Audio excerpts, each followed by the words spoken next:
breaking news po tayo sa ating binabantayan nga pong si Bagyong Goring.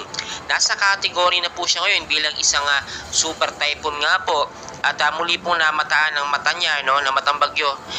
Estimated po na may layo pong 155 kilometers east of Apari, Cagayan po yan. Ang hangin niya po, no, nasa 150 lang nitong umaga.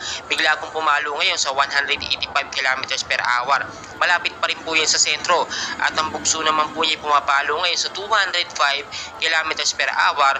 Pa southwestward pa rin po na kumikilos po sa bagal po na 10 kilometers per hour. Makikita nyo sa ating pinaka-live radar, no, ay pasok na pasok. At inaasahan nga po mamayang gabi ay maglalandfall na ito dito sa lugar po ng Luzon sa bandang Metro Manila. Kaya pinag-iingat po ang bawat isa. Sa ngayon po ilang bahagi ng Metro Manila hindi naman po nakakaranas sa pag-uulan, pero it doesn't mean na walang bagyo. Hindi tayo dapat ma-alarma, no? Ngayon pala mag-ingat tayo, lalo na po yung mga lugar na bahain dyan kapag nagkaroon po ng patuloy na pag-uulan.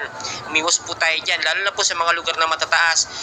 Umiwas po tayo dyan sa banta ng landslide kapag nagkaroon ng patuloy na pag-uulan, lalambot ang lupa at ito'y mauuwi po sa landslide, no? Maging I am ready po tayo dahil makikita nyo dito po nang galing yung bagyo. Na-expect po natin ay next week pa po or paglipas pa ng ilang mga araw saka pa lamang po lalabas ng ating Philippine Area of Responsibility. Ito nga pong si Bagyong Goring, or ngayon category bilang isang super typhoon, typhoon Goring na po siya.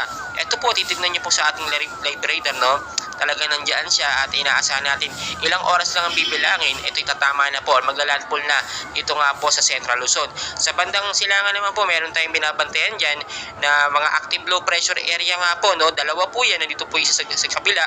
Ay posible din po ito maging isang ganap na bagyo sa paglipas lamang ng ilang mga oras, pero wala po itong direktang epekto sa ating bansa dahil nasa labas po siya ng Philippine Area of Responsibility.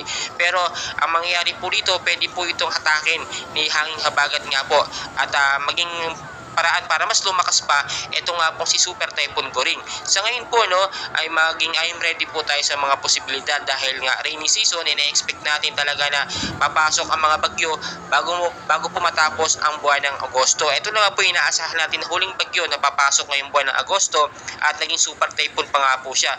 Patuloy ko po kayong update and please huwag niyo pong kalimutan mag-like and subscribe for more